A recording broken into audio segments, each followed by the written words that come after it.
आज के चैप्टर में नेटवर्क का डिफिनेशन बताएंगे। नेटवर्क कितने तरह के होते हैं और नेटवर्किंग जब कायम होती है तो उसकी जो बनावट एक फिजिकल लुक होता है वो कितने तरह के होते हैं। तो सबसे पहले डिफाइन किया है इंटरनेट नेटवर्क। नेटवर्क का डिफिनेशन बताया था कि दो या दो से ज्यादा कंप्यूटर को आपस में इस तरीके से आप जोड़ दो कि दोनों के जराए शेयरेबल हो जाए, वो जराए हार्डवेयर के हों या सॉफ्टवेयर के हों। तो अगर प्रोग्राम या डेटा को आप बांट सकते हो एक कंप्यूटर से दूसरे कंप्यूटर पे, एक डिवाइस से दूसरे डिवाइस पे। एक प्रिंटर लगा हुआ, एक प्रिंटर एक कंप्यूटर के साथ लगा है, नेटवर्किंग करने के बाद उसी प्रिंटर को कई लोग उसको यूज कर पा रहे हैं। तो वहां पे जब दोनों के माबैन ताल्लुक पैदा कर दिया गया तो दोनों के बीच में ताल्लुक हो जाने से सॉफ्टवेयर और हार्डवेयर लेवल के जो डिवाइसेज हैं या रिसोर्सेज हैं वो शेयरेबल होगा। ठीक है, ऐसी टेक्नोलॉजी को क्या बोलेंगे? नेटवर्क बोलेंगे। ये नेटवर्क जो है एक लोकल पैमाने पे भी हो सकता है और एक आलमी पैमाने पे भी हो सकता है। तो जो लोकल पैमाने पे होता है उसको ये बोलते हैं local area network. Local area network का जो एरिया होगा वो एक बिल्डिंग हो सकता है, कैंपस हो सकता है, छोटा सा शहर हो सकता है, जहाँ पे आप चंद कंप्यूटर रख करके उसको आपस में लिंक कर। और दूसरा होगा एक wide area network. Wide area network का मतलब एक मुल्क से दूसरे मुल्क को उसको आप फैलाते जाइए जितना फैल जाए। बीच में आता है मैन के नाम से भी metropolitan area network. Metropolitan area network का मतलब होता है कि जो बड़े बड़े शहर हैं उन शहरों के माबैन नेटवर्किंग की जाए। तो वैसे नेटवर्किंग क्या बोलते हैं? Man metropolitan area network. लेकिन ये दो को डिस्कस किया इन्होंने, एक लोकल एरिया नेटवर्क को और दूसरा वाइड एरिया नेटवर्क। तो लोकल एरिया नेटवर्क एक बिल्डिंग में होगा, एक कैंपस में होगा, एक छोटा सा शहर में हो सकता है। और उससे आगे जब बढ़ेंगे तो क्या बोलेंगे? उसको वाइड बोलेंगे। तो सबसे बुनियादी सतह पर आमतौर से दो कंप्यूटरों के दरमियान इत्तलात के राब्ता को कंप्यूटर नेटवर्क कहा जाता है। दो कंप्यूटरों के दरमियान इत्तलात के राब्ता को कंप्यूटर नेटवर्क कहा जाता है। क्या मतलब? कि जो भी इत्तलात हैं वो आपस में एक दूसरे से शेयरेबल होंगे। हालांकि ज्यादातर नेटवर्क दो से ज्यादा कंप्यूटरों को जोड़ने के लिए होता है, लेकिन नेटवर्क इत्तलात की बुनियाद एक ही है, खा वो दो हो कि तीन हो कि हजार हो कि करोड़ हो, उससे कोई दिक्कत नहीं है। दोनों सबके माबैन यही होगा कि जो आपके इत्तलात है, मालूमात है, डेटा है वो शेयरेबल हो। नेटवर्क की दो किस्में होती हैं, एक को बोलते हैं लोकल एरिया नेटवर्क और दूसरा क्या है? Wide area network.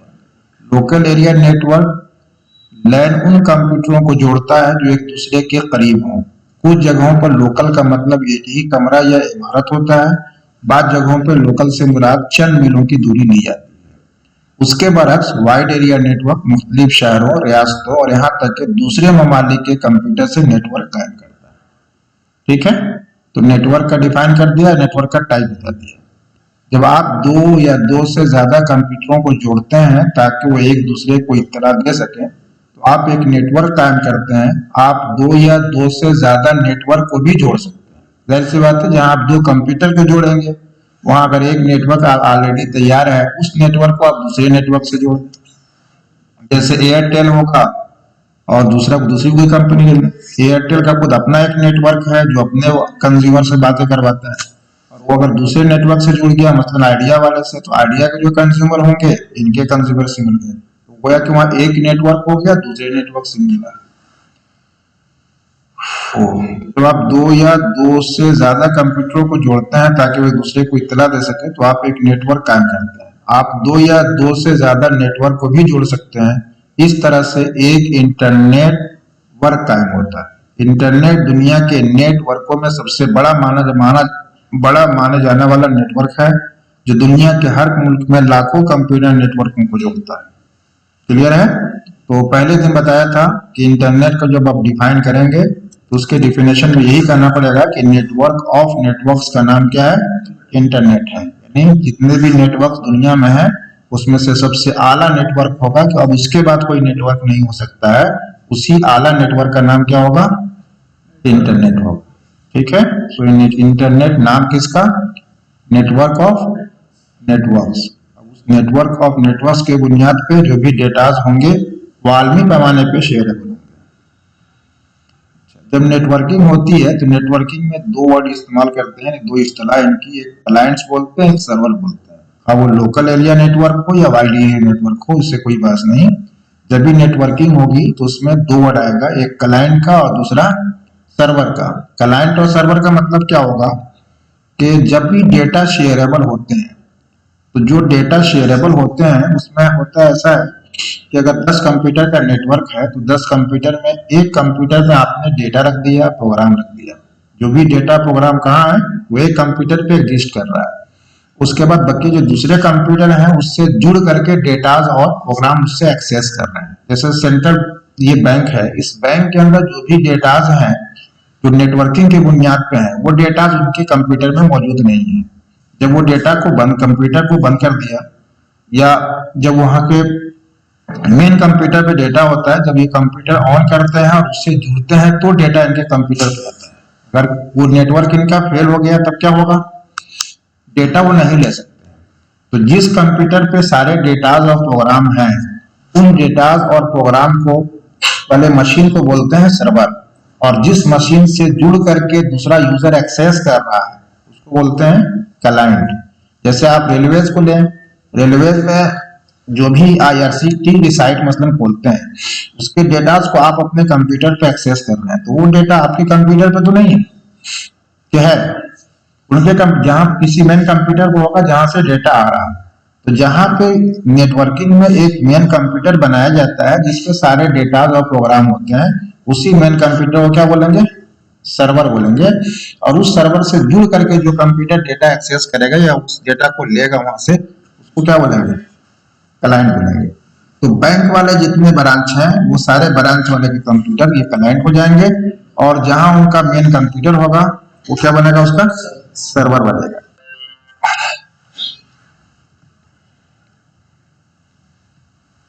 ओके, आमतौर पर इंटरनेट पर मौजूद सभी मशीनों को दो हिस्सों में बांटा जा सकता है, सर्वर और क्लाइंट।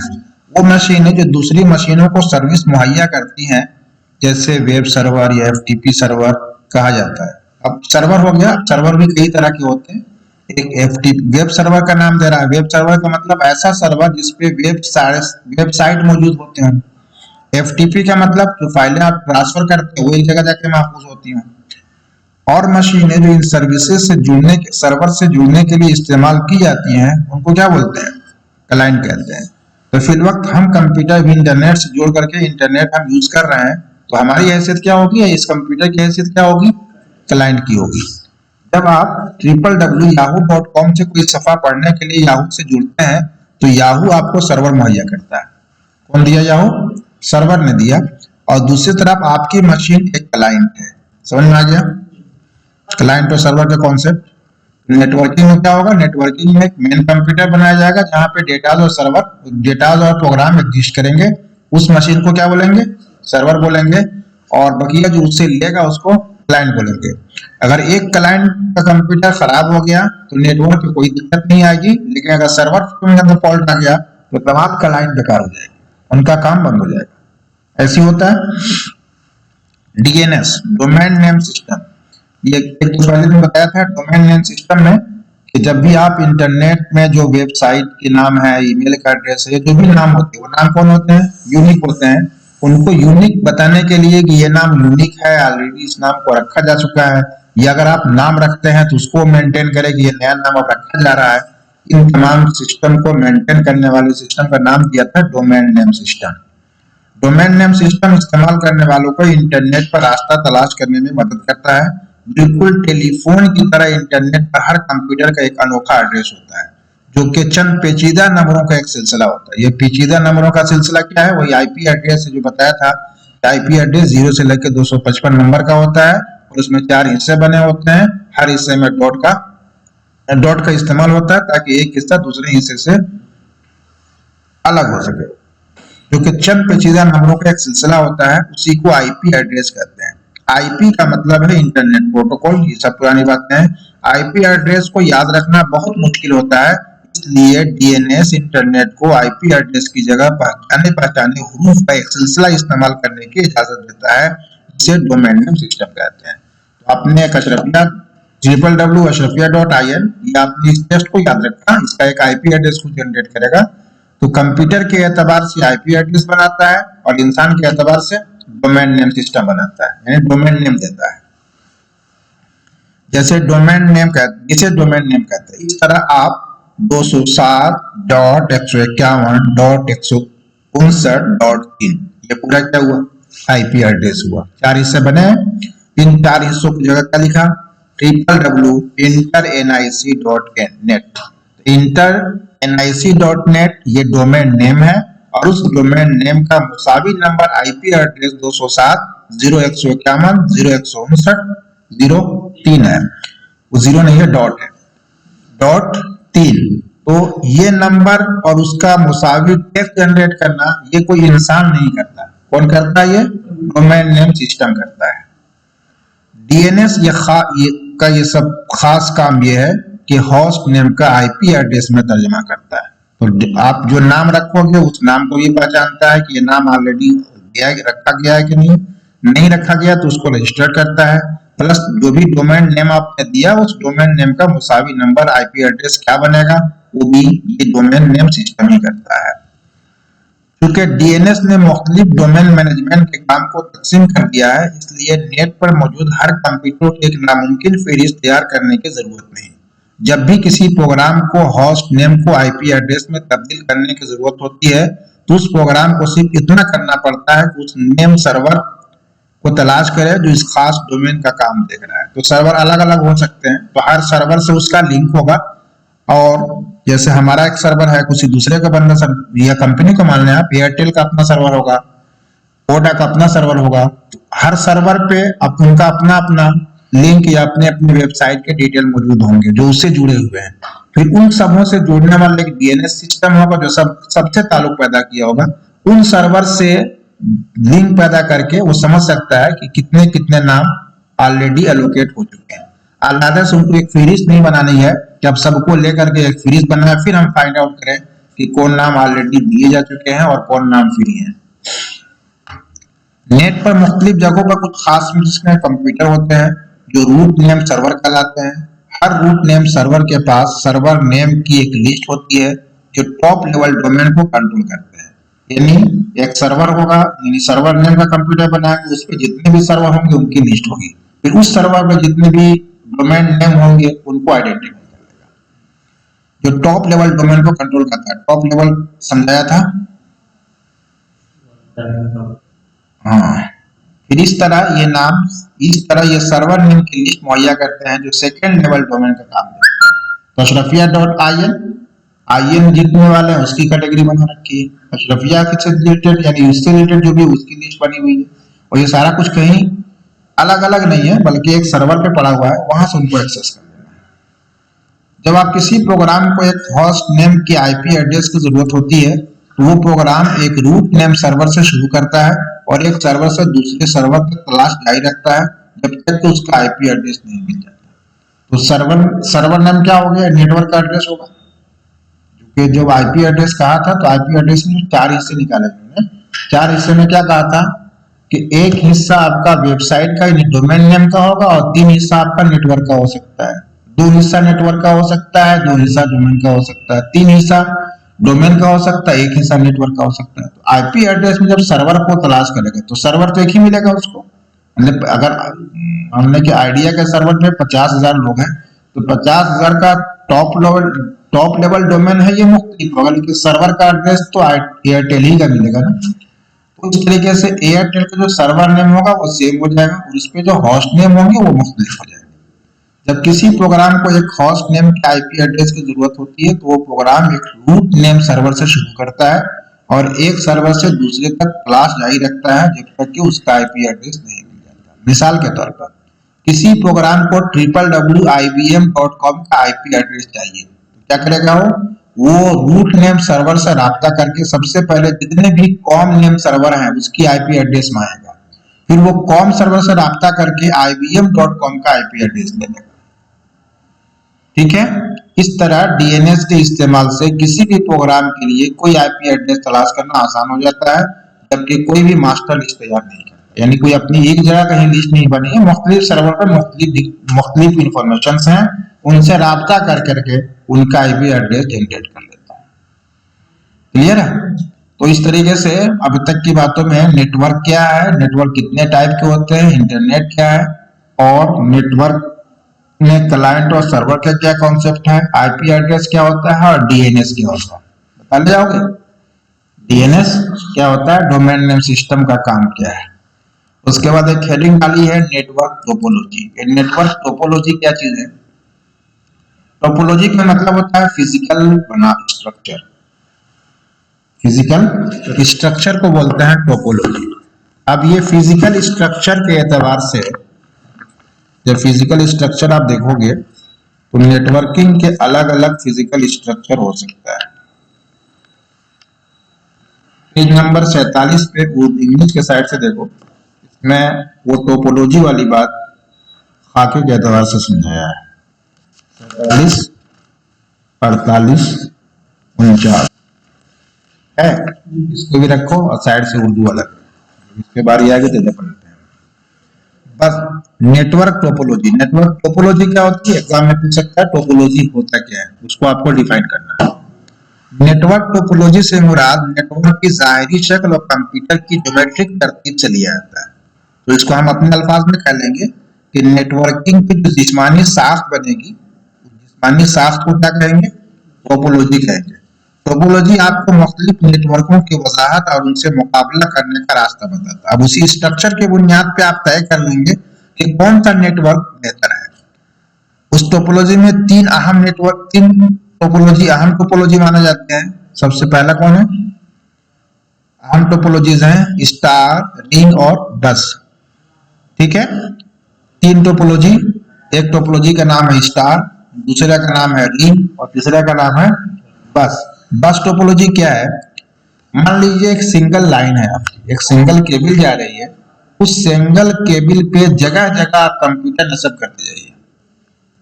ठीक है, तो सिंगल लाइन में जगह जगह कंप्यूटर आप नस्ब करते हैं, तो अगर उस तरह का स्ट्रक्चर बन रहा है तो वैसे स्ट्रक्चर को बोलते हैं बस टोपोलॉजी। जैसे यहाँ पे देखें पेज नंबर 47 पे जो है, पेज नंबर 47 में देखिए कि स्ट्रेट केबल ट्रैक क्या है, अंग्रेजी के साइड में पेज नंबर 47 स्ट्रेट केबल जा रही है।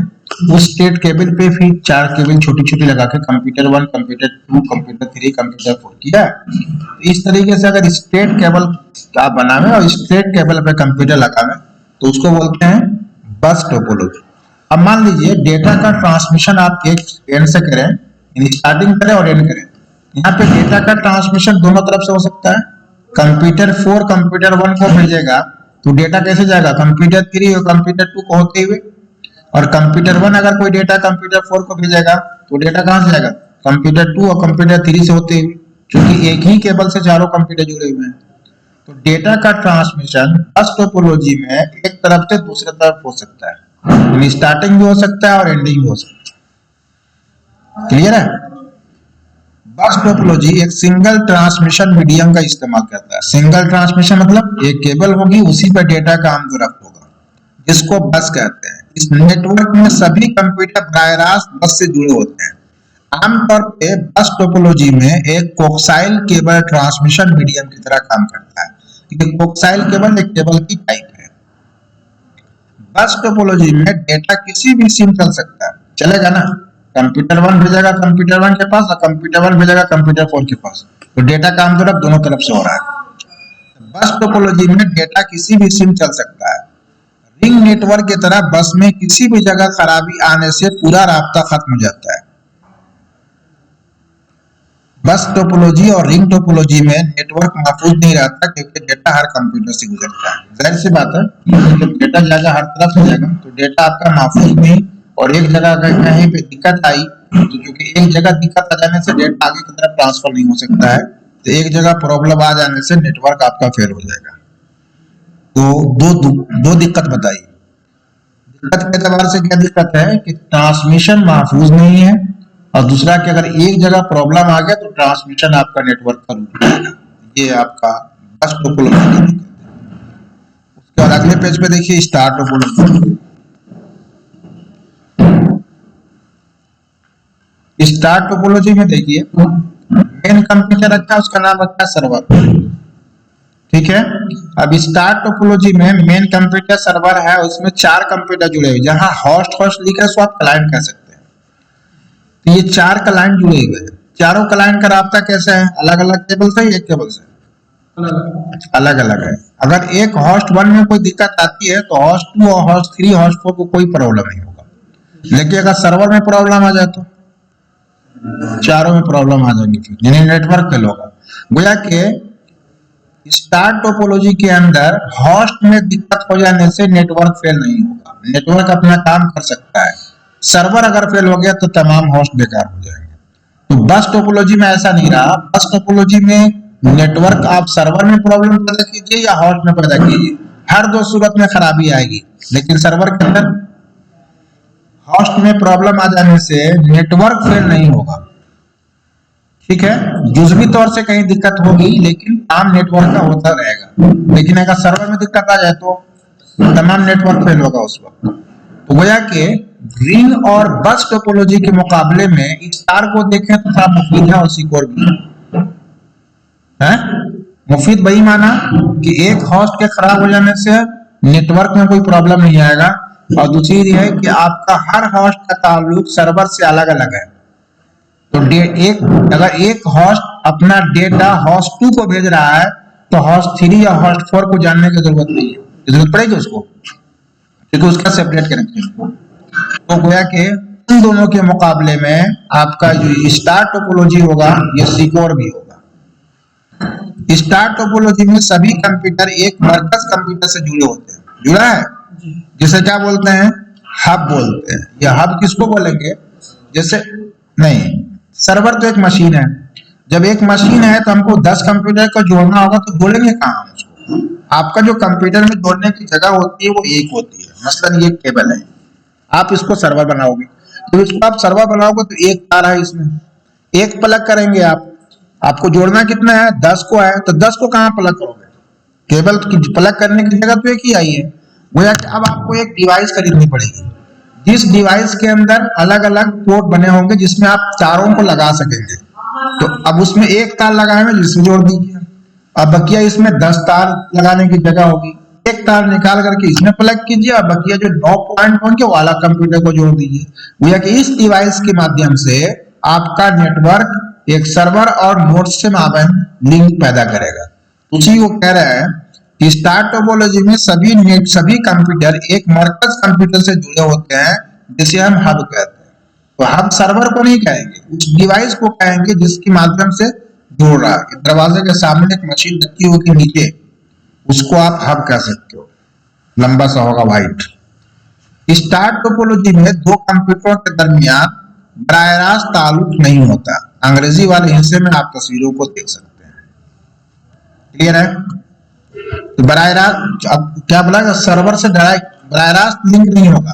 क्यों नहीं होगा? क्योंकि वहां पे जगह नहीं है, वहां पे एक कंप्यूटर की जगह होगी। स्टार टोपोलॉजी में पैकेट मरकजी हब तक पहुंचते हैं। अब थोड़ा सा देखें आप, अब जब ये एक होस्ट है, ये होस्ट डेटा कहां भेज रहा है? होस्ट 2 के पास भेज रहा है। तो होस्ट 1 का डेटा होस्ट 2 पे कब पहुंचेगा? पहले हब के पास पहुंचेगा। हब के पास जब पहुंचेगा तो हब ट्रांसफर करेगा दूसरे कंप्यूटर पर। तो कह रहे हैं स्टार टोपोलॉजी में पैकेट मरकजी हब तक पहुंचते हैं, फिर मरकजी हब या सर्वर दोबारा उन पैकेटों को उनकी मंजिल तक भेजता है। इस तरह अगर आप किसी दूसरे कंप्यूटर से राब्ता करना चाहते हैं तो आपको सर्वर के जरिए डेटा भेज कर राब्ता करना होगा। सारा डेटा कहां पहुंचेगा? सर्वर तक पहुंचेगा, फिर सर्वर से आपका डेटा ट्रांसफर होगा। उसका एक बड़ा फायदा यह है कि किसी भी नोड के खराब हो जाने से उस पर कोई असर नहीं पड़ता, क्योंकि डेटा नोड की मदद से नहीं जा रहा है। किसकी मदद से जाएगा? सर्वर की मदद से जाएगा। तो अगर एक नोड में दिक्कत भी होगी, एक कंप्यूटर में दिक्कत भी हुई, तो आपके नेटवर्क के ट्रांसमिशन में दिक्कत नहीं होगी। इसका सबसे बड़ा नुकसान यह है कि अगर सर्वर में खराबी आ जाए तो पूरा नेटवर्क खराब हो जाएगा। क्लियर है? ये दो टोपोलॉजी हुआ। तीसरा टोपोलॉजी आपका रिंग का है। बस टोपोलॉजी में और रिंग टोपोलॉजी में सिर्फ बनावट का फर्क है कि बस में आपका जो केबल है वो स्ट्रेट है, और जो रिंग टोपोलॉजी है जस्ट गोल दायरा बना रखा है, उसका एंडिंग और स्टार्टिंग पॉइंट दोनों को मिला दिया है। ठीक है, तो अगर गोल दायरे में अगर आप नेटवर्किंग करते हैं तो वैसे केबल को क्या बोलेंगे हम? Ring topology. रिंग टोपोलॉजी में नेटवर्क कनेक्शन की कोई हद नहीं होती। दूसरे लफ्जों में ये नेटवर्क लगातार बनाता है, जिसके जरिए डेटा चल सकता है। मिसाल के तौर पर नेटवर्क में किसी भी पॉइंट से आप एक सिंक में जा सकते हैं, फिर अपने शुरुआती पॉइंट पे वापस आ सकते हैं। आएंगे ना, रिंग रोड जो बना ही दिया आपने, तो जहां से भी जाएंगे जो स्टार्टिंग होगा वही एंड हो जाएगा, जो एंड होगा वही स्टार्टिंग हो जाएगा, सिर्फ हैसियत का फर्क होगा। फिर अपने शुरुआती पॉइंट पर वापस आ सकते हैं। उसके घुमावदार लिंक की वजह से रिंग टोपोलॉजी में डेटा रिंग के एक सिंक में चलता रहता है। स्टार के बरक्स रिंग टोपोलॉजी में नेटवर्क के सभी कंप्यूटरों के माबैन एक सीधा रास्ता होना जरूरी है। रिंग में किसी जगह पर रुकावट होने से पूरे नेटवर्क का रास्ता खत्म हो जाएगा। रिंग टोपोलॉजी में एक कमी यह है कि उसमें नेटवर्क में डेटा कंप्यूटर से गुजरता है। तो यही सूरत बस में भी है। बस में भी हर एक से गुजरेगा और दोनों सिम से गुजरेगा। क्लियर है? ये रहा आपका नेटवर्क टोपोलॉजी। नेटवर्क टोपोलॉजी कितने तरह के हुए? तीन तरह के हो गए। ठीक है, इथरनेट का नाम सुने हो? ये जो नाम आ रहा है इथरनेट, FDDI, ये सब डिवाइस होते हैं जिस डिवाइस की मदद से नेटवर्किंग होती है। जैसे ये केबल की जगह लगाने की, ये इथरनेट कार्ड लगता है, अंदर एक कार्ड है। मतलब कार्ड का मतलब क्या है? एक डिवाइस है, उसी डिवाइस से हम प्लग करते हैं, नेटवर्किंग का काम होता है। अब ये जो डिवाइस होते हैं, इस डिवाइस में डेटा को ट्रांसफर करने की क्षमता होती है। आपका डेटा पर सेकेंड एक कंप्यूटर से दूसरे कंप्यूटर में कितने जाए। तो एक मसलन आप ब्लूटूथ से भेजो, वाईफाई से भेजिए या एक केबल के जरिए भेजिए, तो दोनों में ट्रांसमिशन रेट में फर्क हो जाएगा। भाई केबल हो सकता है फास्ट जाता हो, ब्लूटूथ से थोड़ा उससे कम हो जाता हो, वाईफाई से उससे भी कम हो जाता हो, ऐसा हो सकता है। तो ये कनेक्टिविटी और डिवाइस पर डिपेंड करता है कि आपका जो ट्रांसमिशन रेट बनाएगा कि पर सेकंड कितना डेटा इस केबल पर जा सकता है। तो उनमें से एक इथरनेट है, दूसरा क्या है? FDDI है, तीसरा ATM। ये ATM वो मशीन नहीं है। इस ATM का मतलब है, क्या लिखा है? Asynchronous transfer mode. ठीक है, तो दोनों टेक्निक है जिसकी मदद से डेटा को ट्रांसफर किया जाता है। और जिस ATM को आप यूज करते हो उसका फुल फॉर्म क्या है? इलेक्ट्रॉनिक। कहां से ऐसे लिखने लगे तो? इलेक्ट्रॉनिक तो ऑटोमेटिक टेलर मशीन, वो ATM वो मशीन है जिसको आप यूज करते हो। इस चैप्टर में आप इतना याद रखिएगा, नेटवर्क क्या होते हैं, नेटवर्क कितने टाइप्स के होते हैं, और नेटवर्क में क्लाइंट क्या है और सर्वर क्या है, और उसकी टोपोलॉजी क्या होती है और टोपोलॉजी कितने तरह की होती है। ठीक है।